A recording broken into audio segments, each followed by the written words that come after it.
So hello everyone, welcome to special study. आज के इस स्पेशल वीडियो में हम योजना आयोग, नीति आयोग और जितनी भी पंचवर्षीय योजनाएं हैं उनसे बनने वाले जितने भी टॉप मोस्ट इम्पोर्टेंट क्वेश्चंस हैं सभी को इस वीडियो में कवर करेंगे। और ये आपके आने वाली एग्ज़ाम के लिए काफ़ी इम्पोर्टेंट वीडियो रहने वाला है, क्योंकि इस टॉपिक से अक्सर एग्ज़ाम में क्वेश्चन देखने को मिलते हैं। तो वीडियो को लास्ट तक ज़रूर देखिएगा। तो चले बिना टाइम वेस्ट किए शुरू करते हैं। हमारा क्वेश्चन नंबर 1 है, क्षेत्रीय परिषदों का गठन किसके द्वारा किया जाता है? तो क्षेत्रीय परिषदों का जो गठन किया जाता है वो राष्ट्रपति के द्वारा किया जाता है। अगला क्वेश्चन है हमारा, सामान्यतः किसी क्षेत्रीय परिषद की अध्यक्षता कौन करता है? तो क्षेत्रीय परिषद की जो अध्यक्षता करता है केंद्रीय गृह मंत्री करता है। तो ऑप्शन नंबर सी यहाँ पर राइट हो जाएगा। अगला क्वेश्चन है हमारा, क्षेत्रीय परिषदों का सृजन हुआ है? तो क्षेत्रीय परिषद का सृजन किसके द्वारा हुआ है? संसदीय कानून द्वारा। बढ़ते हैं आगे। अगला क्वेश्चन हमारा, क्षेत्रीय परिषदें होती है? तो जो क्षेत्रीय परिषद होती है परामर्शदात्री इकाइयाँ कहलाती है। तो ऑप्शन नंबर बी यहाँ पर राइट हो जाएगा। अगला क्वेश्चन हमारा, क्षेत्रीय परिषदों के गठन के संबंध में किस वर्ष प्रावधान किया गया? तो किस वर्ष प्रावधान किया गया था? 1956 में। और ये पूछा गया क्वेश्चन है तो याद रखिएगा। अगला क्वेश्चन है, राज्य पुनर्गठन अधिनियम 1956 की धारा 15 के अनुसार भारत में कितने क्षेत्रीय परिषदों का गठन किया जाना था? तो कितने क्षेत्रीय परिषदों का गठन किया जाना था? 4। इसका सही आंसर होगा ऑप्शन नंबर ए। अगला क्वेश्चन है क्वेश्चन नंबर 7, वर्तमान समय में भारत में कितने क्षेत्रीय परिषदें कार्यरत है? तो कितनी क्षेत्रीय परिषदें कार्यरत है? 5। इसका सही आंसर होगा ऑप्शन नंबर बी। अगला क्वेश्चन हमारा क्वेश्चन नंबर 8, यहाँ पर आपको सही मिलान करना है। जो उत्तर क्षेत्रीय परिषद है इसका मुख्यालय है नई दिल्ली में। मध्य क्षेत्रीय परिषद का मुख्यालय की बात करें तो ये इलाहाबाद में है। पूर्वी क्षेत्रीय परिषद की बात करें तो इसका मुख्यालय है कोलकाता में। पश्चिमी क्षेत्रीय परिषद का मुख्यालय है मुंबई में। और दक्षिण क्षेत्रीय परिषद का मुख्यालय है चेन्नई में। ठीक है, तो बढ़ते हैं नेक्स्ट क्वेश्चन पे। क्वेश्चन नंबर 9 है हमारा, अंतर्राज्यीय परिषद मतलब कि इंटर स्टेट काउंसिल का गठन संविधान के किन आर्टिकल के अंतर्गत किया गया है? जो इंटर स्टेट काउंसिल है उसका गठन संविधान के किस आर्टिकल के अंतर्गत किया जाता है? तो ये किया जाता है आर्टिकल 263 अनुच्छेद 263 के तहत। याद रखिएगा, पूछा गया क्वेश्चन है। बढ़ते हैं आगे। क्वेश्चन नंबर 10 है हमारा, अंतर्राज्यीय परिषद का निर्माण होता है? तो अंतर्राज्यीय परिषद का निर्माण होता है संवैधानिक प्रावधान द्वारा। ऑप्शन नंबर ए यहाँ पर राइट हो जाएगा। 11 नंबर क्वेश्चन है हमारा, निम्नलिखित में से किस आयोग या समिति ने अंतर्राज्यीय परिषद के गठन की सिफारिश की थी? तो किस आयोग या समिति ने की थी? सरकारी आयोग इसका सही आंसर होगा और ये पूछा गया क्वेश्चन है तो इसको भी याद रखिएगा आप। 12 नंबर क्वेश्चन है, सरकारिया कमीशन द्वारा संस्तुति की गई अंतर्राज्यीय परिषद का गठन संविधान की किस धारा के अंतर्गत किया गया था? तो किस धारा के अंतर्गत किया गया था? आर्टिकल 263 के तहत। ऑप्शन नंबर बी यहाँ पर राइट हो जाएगा। अगला क्वेश्चन है 13 नंबर क्वेश्चन हमारा, अंतर्राज्यीय परिषद की स्थापना कब हुई थी? तो जो अंतर्राज्यीय परिषद की स्थापना हुई थी 28 मई 1990 में हुई थी। ऑप्शन नंबर बी यहाँ पर राइट हो जाएगा। 14 नंबर क्वेश्चन है, किस प्रधानमंत्री के कार्यकाल में अंतर्राज्यीय परिषद का प्रथम बार गठन किया गया था? तो किस प्रधानमंत्री के कार्यकाल के समय में हुआ था? तो वीपीसीए के कार्यकाल में हुआ था। याद रखिएगा। हमारा अगला क्वेश्चन है 15 नंबर क्वेश्चन है हमारा, अंतर्राज्यीय परिषद की 7वीं बैठक में महत्वपूर्ण निर्णय लिया गया था? तो कौन सा महत्वपूर्ण निर्णय लिया गया था? राज्यपाल सक्रिय राजनीति में न लौटे, इसका महत्वपूर्ण निर्णय था। तो ऑप्शन नंबर ए यहाँ पर राइट हो जाएगा।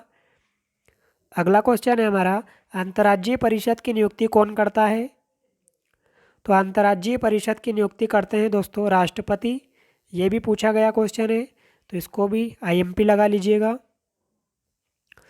दोस्तों सारे क्वेश्चंस इंपॉर्टेंट हैं, ठीक है, बस वीडियो को आप लास्ट तक जरूर देखिएगा।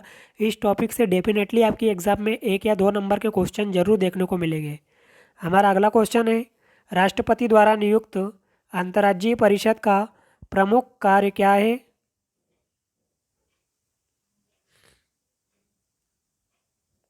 तो राज्यों के मध्य उत्पन्न विवादों की जांच करना, उन पर परामर्श कर देना, ये उसका मुख्य कार्य है। कुछ या सभी राज्यों के अथवा एक से अधिक राज्यों के समान हित से संबंधित विषयों का जांच कर विचार विमर्श करना, ये भी मुख्य कार्य में आता है। उपयुक्त विषयों विशेषकर इनसे संबंधित नीति और कार्य के बेहतर समन्वय की सिफारिश करना, ये भी मुख्य कार्य इसका। तो उपयुक्त सभी इसका सही आंसर हो जाएगा ऑप्शन नंबर डी। बढ़ते हैं आगे। 18 नंबर क्वेश्चन है, निम्नलिखित में से किसे सुपर कैबिनेट की संज्ञा दी गई थी? तो योजना आयोग को दी गई है सुपर कैबिनेट की संज्ञा, तो ये कई बार एग्जाम में देखने को भी मिला है। 19 नंबर क्वेश्चन हमारा योजना आयोग है। तो योजना आयोग क्या है दोस्तों? ये बार बार पूछा जाता है एग्जाम में, तो परामर्शदात्री संस्था है, याद रखिएगा। 20 नंबर क्वेश्चन है, योजना आयोग का स्वरूप क्या है? तो योजना आयोग का स्वरूप है परामर्शदात्री संस्था, आपको बता चुका हूँ। बढ़ते हैं आगे। 21 नंबर क्वेश्चन है, योजना आयोग है तो क्या है? असंवैधानिक निकाय, ठीक है, याद रखिएगा, ये भी बार बार पूछा जाने वाला क्वेश्चन है। 22 नंबर क्वेश्चन है, निम्नलिखित में से कौन संवैधानिकतर संस्था है? तो कौन सी संस्था है? योजना आयोग इसका सही आंसर हो जाएगा। 23 नंबर क्वेश्चन है, निम्नलिखित में से कौन सा एक संविधान का अंग नहीं है? तो संविधान का अंग नहीं है योजना आयोग, ये भी बार बार पूछा जाता है, तो इसको भी याद रखिएगा, कन्फ्यूज मत भइएगा। बढ़ते हैं आगे। 24 नंबर क्वेश्चन हमारा, संविधान के बहिरंग में उपस्थित एकात्मक तत्व का उदाहरण है? तो कौन सा उदाहरण है? योजना आयोग इसका सही आंसर होगा ऑप्शन नंबर बी। 25 नंबर क्वेश्चन है, निम्नलिखित में से कौन सा एक संवैधानिक निकाय नहीं है? संवैधानिक निकाय नहीं है, आपको बताना है। तो योजना आयोग एक संवैधानिक निकाय नहीं है, ठीक है, ऑप्शन नंबर डी इसका सही होगा। 26 नंबर क्वेश्चन है, निम्नलिखित में से कौन संवैधानिकतर और विधिबाह्य निकाय है? तो कौन सा है? राष्ट्रीय विकास परिषद भी हो जाएगा इसका सही आंसर, राष्ट्रीय एकता परिषद भी और योजना आयोग भी, मतलब उपयुक्त सभी जो दिए गए हैं संवैधानिकतर और विधिबाह्य निकाय कहलाते हैं। उपयुक्त सभी इसका सही आंसर होगा। 27 नंबर क्वेश्चन की बात कर लेते हैं, योजना आयोग से सर्वाधिक प्रभावित हुआ है? तो योजना आयोग से सर्वाधिक प्रभावित हुआ है वित्त आयोग, ठीक है, सर्वाधिक प्रभावित हुआ है वित्त आयोग। 28 नंबर क्वेश्चन है, योजना आयोग ने संघवाद को निरस्त कर दिया है, यह किसका विचार है? तो यह विचार है अशोक चंदा का। 29 नंबर क्वेश्चन है, योजना आयोग की स्थापना किस वर्ष की गई थी? तो कब की गई थी? 1950 इसका सही आंसर होगा। दोस्तों याद रखिएगा, काफ़ी बार एग्जाम में पूछा गया क्वेश्चन है कि योजना आयोग की स्थापना कब की गई थी, तो 1950 इसका सही आंसर हो जाएगा। 30 नंबर क्वेश्चन देख लेते हैं, योजना आयोग की जगह नीति आयोग की स्थापना किस वर्ष की गई थी? तो योजना आयोग की जगह नीति आयोग की स्थापना की गई थी 2015 में, ये भी पूछा गया क्वेश्चन है, तो इसको भी आईएमपी लगा लीजिएगा। अगला क्वेश्चन है 31 नंबर क्वेश्चन, 1950 में भारत में योजना आयोग की स्थापना की गई? तो केंद्रीय मंत्रिमंडल के एक प्रस्ताव द्वारा, ऑप्शन नंबर बी इसका सही आंसर हो जाएगा। 32 नंबर क्वेश्चन है, 1950 में योजना आयोग का गठन निम्न में से किसके संकल्प द्वारा किया गया? तो किसके संकल्प द्वारा किया गया? संघीय मंत्रिमंडल के संकल्प द्वारा। आगे बढ़ते हैं। 33 नंबर क्वेश्चन है, योजना आयोग किस क्षेत्र में कार्य करता है? तो योजना आयोग भारतीय अर्थव्यवस्था के क्षेत्र में कार्य करता है। ऑप्शन नंबर ए इसका सही होगा। 34 नंबर क्वेश्चन है, भारत में पंचवर्षीय योजना बनाने की जिम्मेदारी किसकी है? तो भारत में पंचवर्षीय योजना बनाने की जिम्मेदारी है योजना आयोग की। बढ़ते हैं आगे। 35 नंबर क्वेश्चन है, योजना आयोग का प्रमुख कार्य है। तो योजना आयोग का जो प्रमुख कार्य क्या है? योजना की तैयारी करना। और ये भी बार बार पूछा जाने वाला क्वेश्चन है। 36 नंबर क्वेश्चन है, योजना आयोग का अध्यक्ष होता है। तो योजना आयोग का जो अध्यक्ष होता है वो प्रधानमंत्री होता है। इसको IMP लगा लीजिएगा, काफ़ी बार एग्जाम में देखने को मिला है ये क्वेश्चन। 37 नंबर क्वेश्चन है, योजना आयोग का पदेन सभापति होता है। तो योजना आयोग का पदेन सभापति कौन होता है? प्रधानमंत्री। 38 नंबर क्वेश्चन है, भारत के योजना आयोग के संबंध में निम्नलिखित में से कौन सा कथन सही है? तो योजना आयोग का संविधान में कोई उल्लेख नहीं है, ये भी इसका सही कथन हो जाएगा। इसका उपाध्यक्ष एवं सदस्यों के लिए कोई निश्चित कार्यकाल नहीं होता, तो ये भी इसका सही कथन है। इसके सदस्य के लिए कोई निश्चित योग्यता निर्धारित नहीं है, तो ये भी इसका सही कथन है। मतलब तीनों जो दिए गए हैं कथन वो सभी सत्य है, तो उपयुक्त सभी इसका सही आंसर हो जाएगा। बढ़ते हैं आगे। 39 नंबर क्वेश्चन है, निम्नलिखित में से कौन सा कथन सही नहीं है? तो कौन सा कथन सही नहीं है दोस्तों? भारत में नियोजन के लिए सर्वोच्च निर्वाचन संस्था योजना आयोग है, तो ये इसका सही कथन है। ऑप्शन नंबर बी इसका सही आंसर हो जाएगा। 40 नंबर क्वेश्चन देखते हैं, योजना आयोग के उपाध्यक्ष को भारत सरकार के सरकारी वरीयता क्रम में महत्व का दर्जा दिया गया है। तो इसका सही आंसर क्या हो जाएगा दोस्तों? भारत सरकार के कैबिनेट मंत्री के समान। ऑप्शन नंबर ए इसका सही होगा। 41 नंबर क्वेश्चन देख लेते हैं, योजना आयोग के प्रथम उपाध्यक्ष कौन थे? तो योजना आयोग के जो प्रथम उपाध्यक्ष थे उनका नाम था गुलजारी लाल नंदा। ये भी काफ़ी बार एग्जाम में पूछा गया है, तो याद रखिएगा। बढ़ते हैं आगे। 42 नंबर क्वेश्चन है, नीति आयोग के विषय में निम्नलिखित में से कौन सा एक सही नहीं है? आपको असत्य कथन बताना है। तो इसमें एक पूर्णकालिक अध्यक्ष होता है, ये इसका असत्य कथन हो जाएगा, ठीक है। बाकी जो तीनों दिए हैं ये तीनों सत्य है। ऑप्शन नंबर बी इसका सही आंसर होगा। 43 नंबर क्वेश्चन है, योजना आयोग का उपाध्यक्ष किसके समकक्ष होता है? जो योजना आयोग है उसके उपाध्यक्ष किसके समकक्ष होता है? तो ये कैबिनेट मंत्री के समकक्ष होते हैं, तो ऑप्शन नंबर सी इसका सही होगा। अगला क्वेश्चन है, निम्नलिखित में से कौन सा एक संवैधानिक संस्था है? तो कौन सी एक संवैधानिक संस्था है? नीति आयोग इसका सही आंसर हो जाएगा। 45 नंबर क्वेश्चन है, निम्नलिखित में से कौन सर्वोच्च मंत्री परिषद के नाम से जाना जाता है? तो कौन सर्वोच्च मंत्री परिषद के नाम से जाना जाता है? ये एग्जाम में पूछा गया है, तो राष्ट्रीय विकास परिषद इसका सही आंसर हो जाएगा। बढ़ते आगे। 46 नंबर क्वेश्चन है, राष्ट्रीय विकास परिषद का अध्यक्ष कौन होता है? तो राष्ट्रीय विकास परिषद का अध्यक्ष होता है प्रधानमंत्री। 47 नंबर क्वेश्चन है, प्रधानमंत्री, यूनियन कैबिनेट मंत्री, मुख्यमंत्री एवं मंत्री परिषद सभी सदस्य होते हैं। तो सभी सदस्य होते हैं राष्ट्रीय विकास परिषद के। ऑप्शन नंबर बी इसका सही हो जाएगा यहाँ पर। 48 नंबर क्वेश्चन है, राष्ट्रीय विकास परिषद का सदस्य नहीं है। तो कौन सा नहीं है? राष्ट्रपति इसका सही आंसर हो जाएगा। अगला क्वेश्चन है 49 नंबर क्वेश्चन है, राष्ट्रीय विकास परिषद के सदस्य निम्न में से कौन होते हैं? तो निम्न में से कौन होते हैं? संघीय मंत्रिमंडल के सभी सदस्य, राज्यों के मुख्यमंत्री भी होते हैं, केंद्र शासित प्रदेशों के प्रशासक भी होते हैं। तो उपयुक्त सभी इसका सही आंसर हो जाएगा। Option number D. 50 number question है, पंचवर्षीय योजनाओं को अंतिम अनुमोदन देता है। इम्पोर्टेंट क्वेश्चन रहेगा आपके एग्जाम के लिए। तो योजना आयोग इसका सही आंसर हो जाएगा। सॉरी, क्वेश्चन बोल रहा है पंचवर्षीय योजना को अंतिम अनुमोदन देता है, तो अंतिम अनुमोदन जो देता है वो राष्ट्रीय विकास परिषद देता है। तो ऑप्शन नंबर ए यहाँ पर राइट हो जाएगा। 51 नंबर क्वेश्चन है, पंचवर्षीय योजनाओं के मसौदे को अंतिम रूप से कौन स्वीकृति प्रदान करता है? तो कौन करता है? राष्ट्रीय विकास परिषद।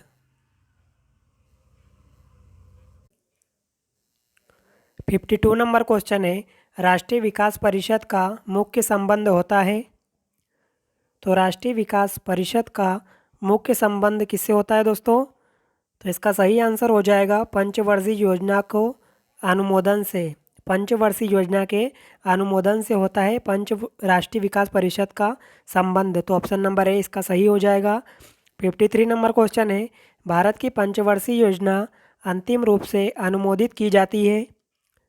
तो किसके द्वारा अनुमोदित की जाती है? राष्ट्रीय विकास परिषद द्वारा। ऑप्शन नंबर बी इसका सही आंसर होगा। बढ़ते हैं आगे। 54 नंबर क्वेश्चन है, नीचे दिए दो कथन है आपको, ठीक है, कथन ए और कथन आर। आपको बताना है कि कथन ए का क्या कारण जो आर दिया है वो सही है या गलत। तो कथन बोल रहा है राष्ट्रीय विकास परिषद का गठन योजना आयोग द्वारा निर्मित योजना का पर्यवेक्षण और समन्वय करने के लिए किया गया है। और कारण बोल रहा है योजना आयोग मूलतः एक विशेषज्ञ निकाय है जिसमें राज्य सरकारों की प्रतिनिधि नहीं होते हैं। तो इसका सही आंसर क्या हो जाएगा दोस्तों? यहाँ पर ए आर दोनों सही है और आर ए की सही व्याख्या है। तो ऑप्शन नंबर ए इसका सही आंसर हो जाएगा, ठीक है। यहाँ पर ए और आर दोनों सही है और जो कारण आर दिया है वो ए की सही व्याख्या है। तो ऑप्शन नंबर ए इसका सही आंसर होगा। बढ़ते हैं आगे। 55 नंबर क्वेश्चन है, भारत में राज्यों के बीच सहयोग एवं समन्वय प्राप्त करने के लिए निम्नलिखित संस्थाओं में से कौन सी संवैधानिक एवं विधितर संस्थाएं कहलाती है? तो जो अंतर्राज्यीय परिषद है केवल वही संवैधानिक एवं विधितर संस्थाएं कहलाती है। तो ऑप्शन नंबर डी इसका सही आंसर हो जाएगा, केवल 4, ठीक है। बढ़ते हैं आगे। 56 नंबर क्वेश्चन है हमारा, भारतीय राजनीति के संदर्भ में निम्नलिखित में से कौन सा कथन सही है? तो कौन सा कथन सही है दोस्तों? राष्ट्रपति संसद के दोनों सदनों के सत्राधीन न होने पर ही अध्यादेश जारी कर सकते हैं। तो ऑप्शन नंबर बी इसका सही आंसर हो जाएगा, ठीक है। 57 नंबर क्वेश्चन है, राष्ट्रीय विकास परिषद के सदस्य नहीं होते हैं? तो राष्ट्रीय विकास परिषद के सदस्य नहीं होते हैं राज्यों के राज्यपाल। ऑप्शन नंबर ए इसका सही आंसर हो जाएगा, ठीक है।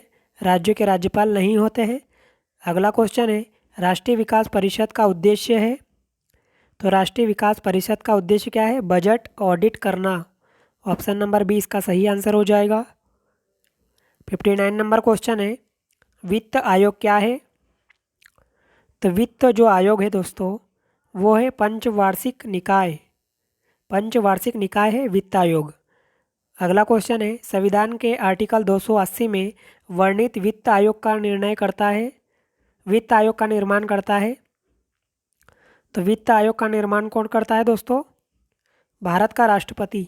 ऑप्शन नंबर बी इसका सही आंसर होगा। बढ़ते हैं आगे। 61 नंबर क्वेश्चन है, वित्त आयोग के अध्यक्ष की नियुक्ति कौन करता है?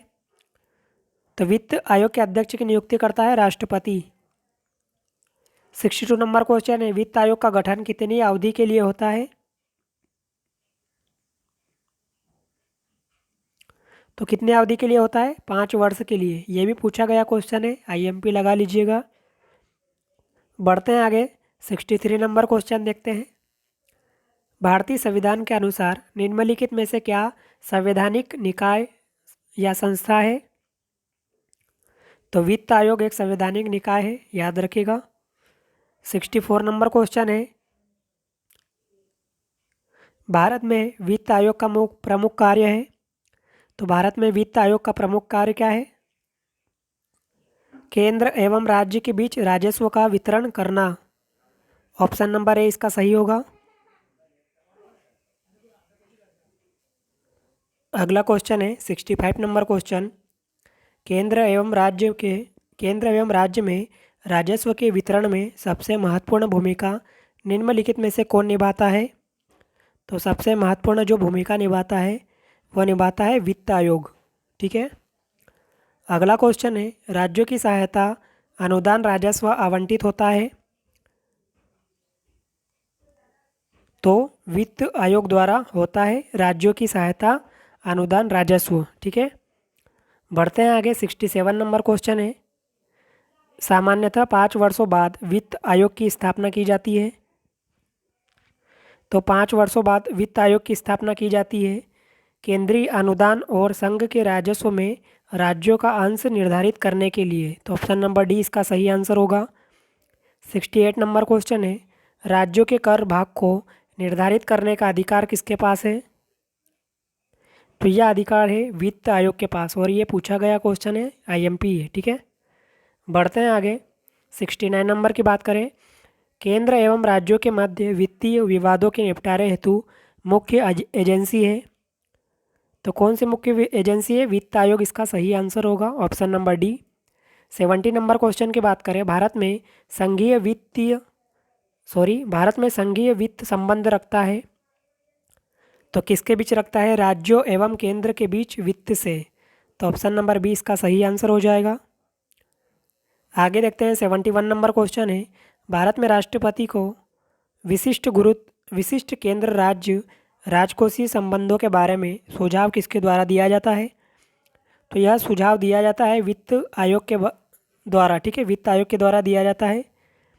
72 नंबर क्वेश्चन है, संघ एवं राज्यों के मध्य वित्तीय संसाधनों के वितरण के संबंध में सलाह देने के लिए राष्ट्रपति निम्नलिखित में से किसकी नियुक्ति 5 वर्षों के लिए करते हैं? तो किसकी नियुक्ति करते हैं दोस्तों? वित्त आयोग की, और ये भी पूछा गया क्वेश्चन है, तो आईएमपी लगा लीजिएगा। बढ़ते हैं आगे। 73 नंबर क्वेश्चन है, कौन सा प्राधिकरण भारत की समेकित निधि में से राज्यों का राजस्व का सहायता अनुदान देने वाले सिद्धांतों की अनुशंसा करता है? तो कौन करता है? वित्त आयोग इसका सही आंसर है। दोस्तों, अगर आपको वीडियो अच्छा लग रहा हो तो प्लीज़ लाइक करके हमें मोटिवेट ज़रूर कीजिएगा। अगर आप पहली बार वीडियो देख रहे हो तो प्लीज़ चैनल को सब्सक्राइब करके बेल आइकन को ज़रूर प्रेस कीजिएगा, ताकि जब भी मैं वीडियो डालूँ आपको सबसे पहले नोटिफिकेशन मिले और आपसे कोई भी वीडियो मिस ना हो। ठीक है। बढ़ते हैं आगे। 74 नंबर क्वेश्चन है, निम्नलिखित में से कौन सा एक वित्त आयोग का कार्य नहीं है? तो कौन सा एक वित्त आयोग का कार्य नहीं है? व्यापार कर का विभाजन जो है ये वित्त आयोग का कार्य नहीं है। 75 नंबर क्वेश्चन है, राज्यों को वित्तीय आवंटन किसकी संस्तुति पर दिया जाता है? तो किसकी संस्तुति पर किया जाता है? वित्त आयोग इसका सही आंसर होगा। 76 नंबर क्वेश्चन है, केंद्र राज्य वित्त संबंधों का निर्धारण कौन करता है? तो इसका निर्धारण करता है वित्त आयोग, ऑप्शन नंबर सी यहाँ पर राइट हो जाएगा। 77 नंबर क्वेश्चन है, भारतीय संविधान के किस अनुच्छेद के अंतर्गत वित्त आयोग का गठन किया जाता है? तो किसका गठन किया जाता है? अनुच्छेद 280 इसका सही आंसर होगा, ऑप्शन नंबर सी। 78 नंबर क्वेश्चन है, वित्त आयोग में अध्यक्ष के अतिरिक्त कितने सदस्यों की व्यवस्था है? तो कितने सदस्यों की व्यवस्था है? 4 सदस्यों की, ऑप्शन नंबर बी इसका सही आंसर होगा। 79 नंबर क्वेश्चन है, निम्नलिखित में से किस सेवानिवृत्त नियंत्रक एवं महालेखा परीक्षक को वित्त आयोग का अध्यक्ष बनाया गया, जबकि ऐसी नियुक्ति करने पर वर्जना है? तो इसका सही आंसर क्या हो जाएगा दोस्तों? ए के चंदा इसका सही आंसर होगा, ऑप्शन नंबर बी। बढ़ते हैं आगे। 80 नंबर क्वेश्चन है हमारा, प्रथम वित्त आयोग के अध्यक्ष कौन थे? इंपॉर्टेंट क्वेश्चन रहेगा आपके एग्जाम के लिए। तो प्रथम वित्त आयोग कौन थे?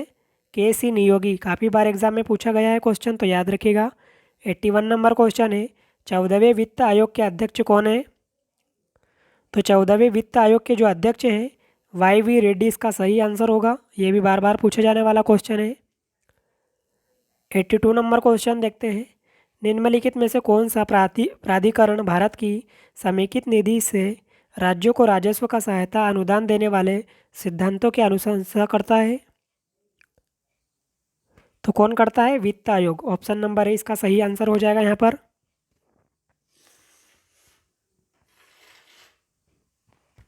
अगला क्वेश्चन देख लेते हैं 83 नंबर क्वेश्चन। वित्त आयोग का मुख्य कार्य है। तो वित्त आयोग का मुख्य कार्य क्या है? केंद्रीय करों में राज्यों के भाग तथा केंद्र द्वारा राज्यों के लिए दिए जाने वाली वित्तीय सहायता के सिद्धांत निर्धारित करना। ऑप्शन नंबर ए इसका सही आंसर हो जाएगा। बढ़ते हैं आगे 84 नंबर क्वेश्चन देख लेते हैं। केंद्र एवं राज्यों के बीच धन के बंटवारे के संबंध में कौन राय देता है? तो कौन राय देता है? वित्त आयोग। ऑप्शन नंबर डी इसका सही आंसर होगा। 85 नंबर क्वेश्चन है, संविधान के किस आर्टिकल के द्वारा अखिल भारतीय सेवाओं का प्रावधान किया गया है? तो किस आर्टिकल के द्वारा किया गया है दोस्तों? अनुच्छेद 312 इसका सही आंसर होगा। 86 नंबर क्वेश्चन है, संविधान के किस अनुच्छेद द्वारा लोक सेवाओं को संरक्षण प्रदान दिया गया है? किस आर्टिकल के द्वारा लोक सेवाओं को संरक्षण प्रदान किया गया है? तो आर्टिकल 311 इसका सही आंसर है और ये भी बार बार पूछा जाने वाला है, तो याद रखिएगा। बढ़ते हैं आगे 87 नंबर क्वेश्चन है, अखिल भारतीय सेवाओं का सृजन कौन कर सकता है? तो अखिल भारतीय सेवाओं का सृजन कर सकता है 2/3 बहुमत से राज्यसभा, और ये भी पूछा गया क्वेश्चन है दोस्तों। अगला क्वेश्चन है, संविधान के किस अनुच्छेद के अंतर्गत राज्यसभा नई अखिल भारतीय प्रशासनिक सेवाओं की रचना प्रस्तावित कर सकती है? तो आर्टिकल 312 के तहत कर सकती है। ऑप्शन नंबर सी इसका सही होगा। अगला क्वेश्चन 89 नंबर क्वेश्चन, क्या भारत में संयुक्त राज्य अमेरिका की भांति लोक सेवाओं का विभाजन है?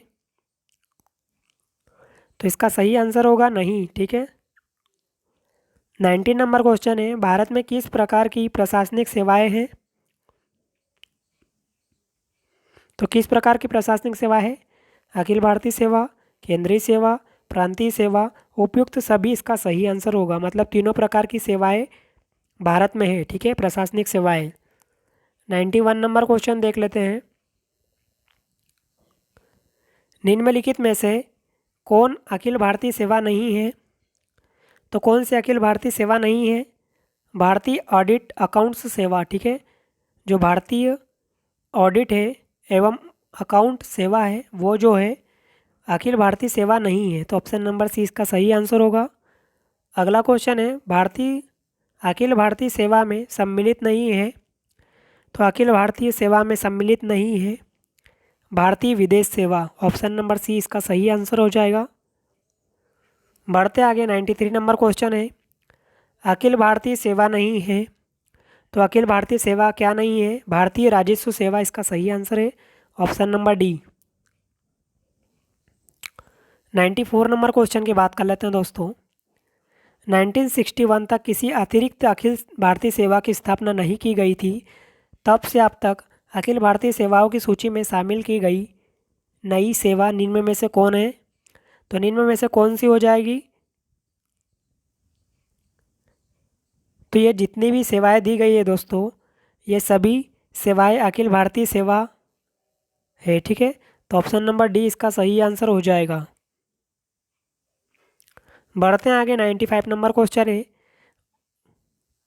भारतीय लोक प्रशासन संस्थान की स्थापना कब हुई? तो इसकी स्थापना कब हुई थी भारतीय लोक प्रशासन संस्थान की? मार्च 1954 में। ऑप्शन नंबर बी यहाँ पर राइट हो जाएगा। 96 नंबर क्वेश्चन है, भारतीय पुलिस सेवा का प्रशिक्षण कहाँ होता है? तो भारतीय पुलिस सेवा का प्रशिक्षण जो होता है वो होता है हैदराबाद में। काफ़ी बार पूछा जाता है ये क्वेश्चन। अगला क्वेश्चन है, अखिल भारतीय सेवाओं की नियुक्ति की जाती है। तो अखिल भारतीय सेवाओं की नियुक्ति की जाती है राष्ट्रपति द्वारा। इम्पोर्टेंट क्वेश्चन रहेगा ये आपकी एग्ज़ाम के लिए। बढ़ते हैं आगे 98 नंबर क्वेश्चन है, सिविल सेवाओं का भारतीयकरण किया गया है। तो सिविल सेवाओं को भारतीयकरण किया गया है लॉर्ड लिटन द्वारा। ऑप्शन नंबर बी इसका सही आंसर हो जाएगा। 99 नंबर क्वेश्चन है, अखिल भारतीय सेवा का गठन कर सकता है। तो अखिल भारतीय सेवा का गठन कर सकता है कौन? संसद। अगला क्वेश्चन है 100 नंबर क्वेश्चन, भारतीय प्रशासनिक सेवा आईएएस, भारतीय पुलिस सेवा आईपीएस को समाप्त करने की सिफारिश किसने की थी? तो इसकी सिफारिश किसने की थी दोस्तों? इसका सही आंसर हो जाएगा राजमन्नार आयोग। ठीक है, ऑप्शन नंबर डी इसका सही आंसर हो जाएगा। 101 नंबर क्वेश्चन है हमारा, संविधान का कौन सा अनुच्छेद संघ लोक सेवा आयोग से संबंधित है? तो कौन सा आर्टिकल संबंधित है दोस्तों? आर्टिकल 315 संघ लोक सेवा आयोग से संबंधित है, याद रखिएगा। 102 नंबर क्वेश्चन है, संविधान के किस आर्टिकल द्वारा संघ एवं राज्यों के लिए लोक सेवा आयोग का प्रावधान किया गया है? तो किस आर्टिकल के तहत किया गया है? आर्टिकल 315 इसका सही आंसर हो जाएगा। 103 नंबर क्वेश्चन है, निम्नलिखित में से वह देश कौन है जिसने सिविल सेवा के प्रतियोगी परीक्षा सबसे पहले शुरू की थी? इम्पोर्टेंट क्वेश्चन रहेगा आपकी एग्ज़ाम के लिए, तो इसका सही आंसर हो जाएगा चीन। ठीक है, आगे बढ़ते हैं। 104 नंबर क्वेश्चन है, संघ लोक सेवा आयोग का प्रमुख कार्य है। तो संघ लोक सेवा आयोग का प्रमुख कार्य क्या है? भर्ती, इसका सही आंसर हो जाएगा ऑप्शन नंबर बी। 105 नंबर क्वेश्चन है, संघ लोक सेवा आयोग अपना प्रतिवेदन किसको सौंपता है? तो किसको सौंपता है? राष्ट्रपति को। ऑप्शन नंबर ए इसका सही आंसर हो जाएगा। 106 नंबर क्वेश्चन है, संघ लोक सेवा आयोग में अध्यक्ष के अलावा कितने सदस्य होते हैं? इम्पोर्टेंट क्वेश्चन है। तो कितने सदस्य होते हैं राष्ट्रपति के अलावा? 9 सदस्य। सॉरी, अध्यक्ष के अलावा कितने होते हैं? 9 सदस्य। बढ़ते हैं आगे। 107 नंबर क्वेश्चन है, संघ लोक सेवा आयोग के अध्यक्ष की नियुक्ति कौन करता है? तो संघ लोक सेवा आयोग के अध्यक्ष की नियुक्ति जो करते हैं वो कौन करते हैं? राष्ट्रपति। अगला क्वेश्चन है, संघ लोक सेवा आयोग का अध्यक्ष अपना त्यागपत्र किसको सौंपता है? काफ़ी बार एग्जाम में पूछा गया है। तो ये किन्हें सौंपते हैं अपना त्यागपत्र? राष्ट्रपति को।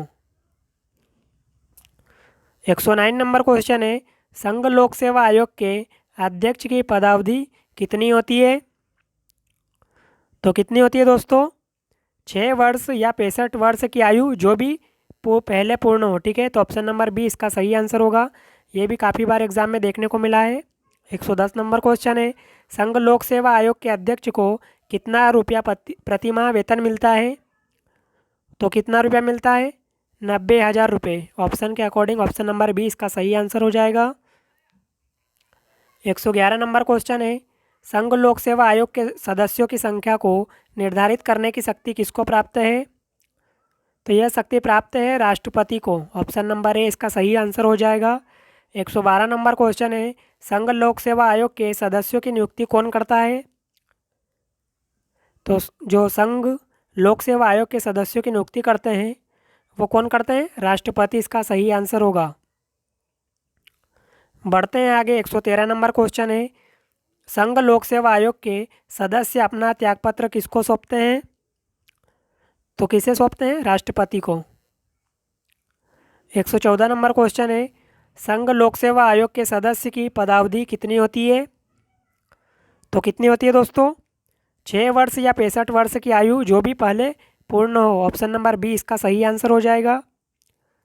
115 नंबर क्वेश्चन है, नीचे दिए हुए दोनों कथनों पर विचार करना है आपको। इनमें से एक को कथन एक आ गया है और दूसरा कारण आर है, तो आपको बताना है कि कौन सा ऑप्शन इनके अकॉर्डिंग सही हो जाएगा। तो कथन बोल रहा है, संघ लोक सेवा आयोग एक स्वतंत्र गठन है, और कारण में बोला गया है संघ लोक सेवा आयोग एक संवैधानिक निकाय है। तो कौन सा ऑप्शन सही आंसर हो जाएगा? ए गलत है लेकिन आर सही है। जो कथन ए दिया है वो गलत हो जाएगा, लेकिन कारण आर जो दिया है वो सही है। ठीक है, आगे देखते हैं। 116 नंबर क्वेश्चन, भारत सरकार अधिनियम 1919 के अधीन लोक सेवा आयोग की स्थापना कब की गई थी?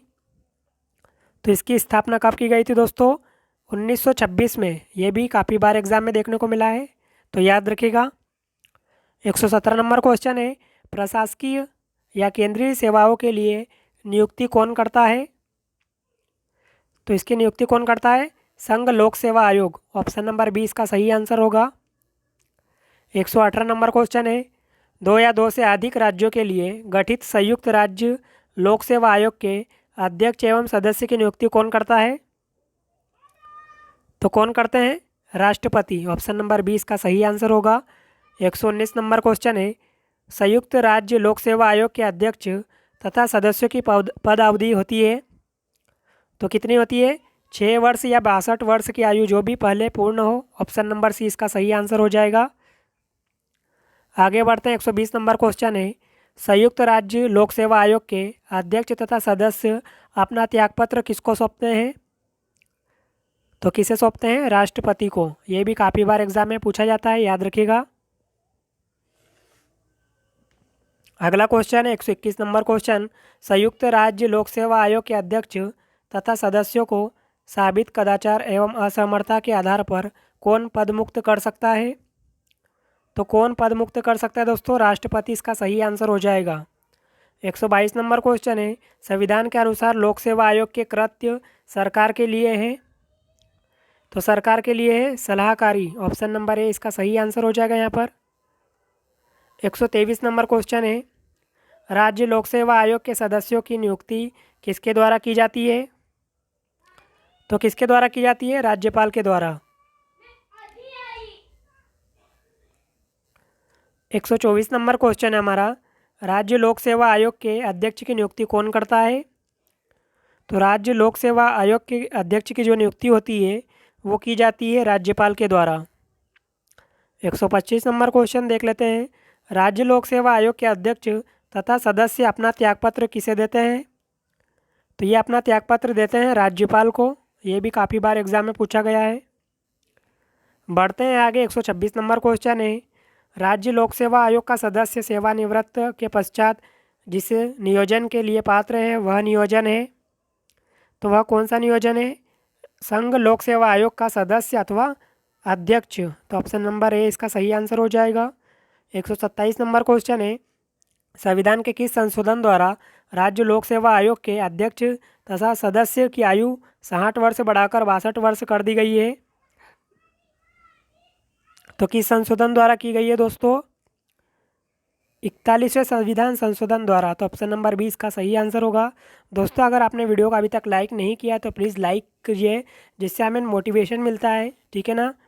128 नंबर क्वेश्चन है, राज्य लोक सेवा आयोग के अध्यक्ष एवं सदस्यों की पदावधि होती है?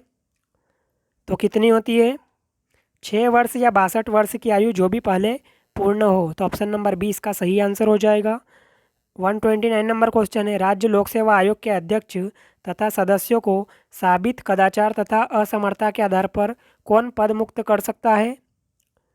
तो कौन कर सकता है पद मुक्त? राष्ट्रपति। ऑप्शन नंबर ए इसका सही आंसर हो जाएगा। बढ़ते आगे। 130 नंबर क्वेश्चन है, राज्य लोक सेवा आयोग के अध्यक्ष तथा सदस्य को निलंबित करने की शक्ति किसे है? तो यह शक्ति है दोस्तों राज्यपाल को, ठीक है ना। और ये भी काफ़ी बार एग्ज़ाम में पूछा गया है, तो इम्पोर्टेंट क्वेश्चन रहेगा आपकी एग्ज़ाम के लिए। बढ़ते हैं आगे। 131 नंबर क्वेश्चन है, निम्नलिखित में से कौन सा संवैधानिक निकाय है? तो कौन सा संवैधानिक निकाय है दोस्तों? राष्ट्रीय अनुसूचित जनजाति आयोग। केवल एक इसका जो दिया है कथन वो इसका संवैधानिक निकाय कहलाएगा। तो ऑप्शन नंबर ए इसका सही आंसर हो जाएगा यहाँ पर, केवल एक। 132 नंबर क्वेश्चन है, द्वितीय प्रशासनिक सुधार आयोग 2005 ईस्वी किससे संबंधित था? तो यह संबंधित था दोस्तों उत्तम शासन के लिए, सांस्थानिक व्यवस्था में सुधार के लिए। तो ऑप्शन नंबर ए इसका सही आंसर हो जाएगा, ठीक है, याद रखिएगा। 133 नंबर क्वेश्चन है, भारत में केंद्रीय सतर्कता आयोग की स्थापना निम्नलिखित में से किसकी सिफारिश पर की गई थी? तो किसकी सिफारिश पर की गई थी? संथानम समिति की सिफारिश पर। तो ऑप्शन नंबर डी इसका सही आंसर हो जाएगा। 134 नंबर क्वेश्चन है, निम्नलिखित में से किस एक ने लोकपाल के पद के सृजन की स्तुति की थी? तो किसने की थी? प्रशासनिक सुधार आयोग ने। ऑप्शन नंबर सी इसका सही आंसर हो जाएगा। ये भी काफ़ी बार पूछा गया क्वेश्चन है, तो याद रखिएगा। 135 नंबर क्वेश्चन है, राष्ट्रीय मानवाधिकार आयोग के अध्यक्ष एवं सदस्यों की नियुक्ति समिति ने निम्नलिखित में से कौन सा सदस्य नहीं होता है? निम्नलिखित में से कौन सा सदस्य नहीं होते हैं? तो कौन सा सदस्य नहीं होता है? राज्यसभा का सभापति। ऑप्शन नंबर बी इसका सही आंसर हो जाएगा। बढ़ते हैं आगे। 136 नंबर क्वेश्चन है, राज्य वित्त आयोग है एक। तो राज्य वित्त आयोग क्या है? संवैधानिक संस्था, तो ऑप्शन नंबर सी यहाँ पर राइट हो जाएगा। अगला क्वेश्चन है 137 नंबर क्वेश्चन, द्वितीय प्रशासनिक सुधार आयोग ने किन विषयों पर रिपोर्ट तैयार की है? तो किन विषयों पर रिपोर्ट तैयार की है? शासन में आधार नीति, स्थानीय शासन, आतंकवाद का सामना, तो ऑप्शन नंबर डी जो दिया है 1 2 3 इसका सही आंसर हो जाएगा। 138 नंबर क्वेश्चन है, भारत में पहली बार लोक सेवा आयोग की स्थापना जिस अधिनियम से हुई वह कौन सा था? तो वह अधिनियम था government of India act 1919, option number C इसका सही आंसर होगा। काफ़ी बार एग्जाम में पूछा है तो याद रखिएगा। बढ़ते हैं आगे 139 नंबर क्वेश्चन है, भारत में संघ लोक सेवा आयोग निम्न में से कौन सा सही है? लोक सेवा संघ लोक सेवा आयोग के लिए कौन सा कथन सही है? तो इसका राज्य लोक सेवा आयोग से कोई लेना देना नहीं है, तो इसका सही आंसर हो जाएगा ऑप्शन नंबर बी। ठीक है। 140 नंबर क्वेश्चन है, निम्नलिखित में से क्या भारत में सिविल सेवाओं की एक विशिष्टता है? तो कौन सी हो जाएगी? तटस्थता एवं निष्पक्षता, ऑप्शन नंबर 20 का सही आंसर होगा। 141 नंबर क्वेश्चन है, निम्नलिखित में से किस संवैधानिक पदाधिकारी को उनके पद से हटाने के लिए महाभियोग की प्रक्रिया का पालन आवश्यक नहीं है? तो किस पद के लिए नहीं होता है? संघ लोक सेवा आयोग का अध्यक्ष के लिए, ऑप्शन नंबर सी इसका सही आंसर हो जाएगा।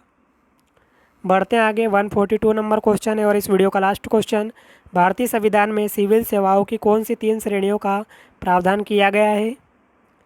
तो कौन सी 3 श्रेणियों का प्रावधान किया है? अखिल भारतीय, केंद्र एवं राज्य सेवाएं, ऑप्शन नंबर डी जो दिया है वो इसका सही आंसर हो जाएगा। ठीक है। तो दोस्तों उम्मीद है कि सभी क्वेश्चन आपको अच्छे लगे होंगे। आगे अगर आपको वीडियो अच्छा लगा हो तो प्लीज़ लाइक कीजिएगा, चैनल पर नए हो तो प्लीज़ सब्सक्राइब करके बेल आइकन को ज़रूर प्रेस कीजिएगा, ताकि जब भी मैं वीडियो डालूं आपको सबसे पहले नोटिफिकेशन मिले। और आपने हमारे पुराने वीडियोस नहीं देखे हैं तो आपको मैं बता दूं कि मैंने इंडियन जियोग्राफी को कंप्लीट टॉपिक वाइज MCQ के रूप में कवर करवाया है, और पॉलिटी के भी कई सारे टॉपिक से मैंने ऑलरेडी MCQ के रूप में कवर करवा चुका हूँ। अगर उन वीडियोज़ को आप देखना चाहते हो तो ऊपर दिए गए आई लिंक पर जाकर क्लिक कर उस पर जाकर उन वीडियोस को भी ज़रूर देखिएगा। ठीक है। या फिर नीचे दिए डिस्क्रिप्शन बॉक्स में प्लेलिस्ट में जाकर उन वीडियोस को ज़रूर देखिएगा।